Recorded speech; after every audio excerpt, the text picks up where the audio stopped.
I'm sure I'm not the only one when I say I'm so sick of that intro. Anyway, let's get on with the video, shall we? So, is Outriders on the brink of dying, on the brink of destruction, on the brink of collapse? There's absolutely no question the hype around Outriders was real. The free demo that we all got to play from February until the game fully released showed great promise. Sure, there were a few issues here and there, but overall it seemed pretty solid. Unfortunately, when Outriders finally released on the 1st of April, it was pretty clear there were quite a few issues that weren't really apparent in the demo.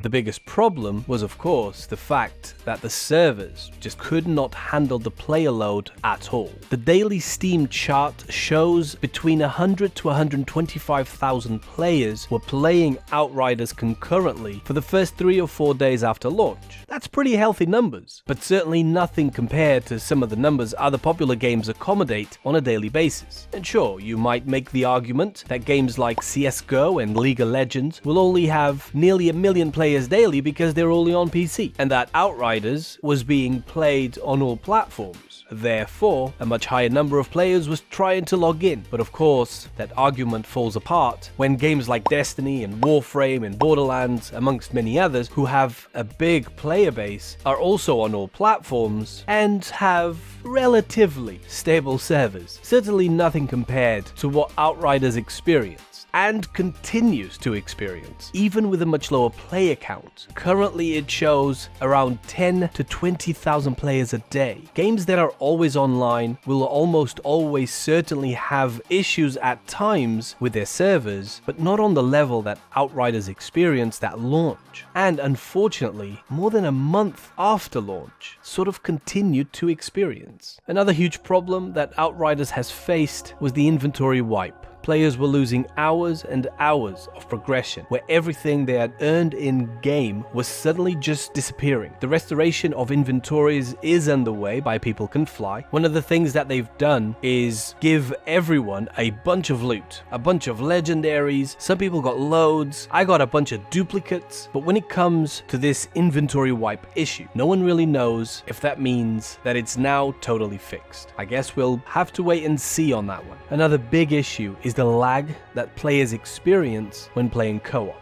The server connection seems extremely unstable and at times unplayable. Most of the time, you've got to keep jumping around from lobby to lobby to try and find a stable-ish server. It's frustrating and not enjoyable at all, which also leads to joining random lobbies that have already finished the expedition or are already halfway through the expedition. It's ridiculously rare to actually join a lobby where everyone is about to start the expedition, and I just don't understand why the matchmaking doesn't work the same as Destiny's, where everyone joins at the start of the expedition as a priority. However, on top of all this, one of the worst problems with the co-op since the start has been where party leaders are able to kick players out of the lobby, which has also led to a lot of players being kicked off the lobby just before they're about to get their loot from the drop pods, which is an awful thing to do, and players that have done that should be banned forever. Basically, the whole game is just broken. I mean, sure, the combat is fun, the loot is fun, making builds is fun, but if the rest of the game doesn't work, then what is the point?